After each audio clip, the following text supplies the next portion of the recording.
மே மாதத்தில் மே மாத விடுமுறையில் கல்லூரி வளாகம் இன்று அமைதியை மட்டுமே பேசுகிறது.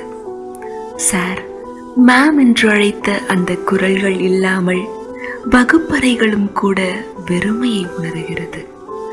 அசைன்மெண்ட் கொடுத்தால் புலம்பியதும், அட்டெண்டன்ஸ் கேட்கும்போது சிரித்ததும், லாஸ்ட் பெஞ்சில் நடந்த குறும்புகளும் இன்று எல்லாமே அழகான நினைவுகளாய் மாறிவிட்டது.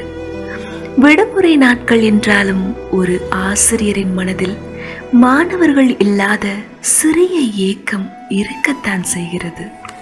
மீண்டும் ஜூன் மாதம் வரும். மாணவர்களின் அதே சிரிப்பு சத்தமும் குறும்புகளும் கனவுகளும் சேர்ந்து மீண்டும் இந்த வளாகத்தை அழகாக்கும்.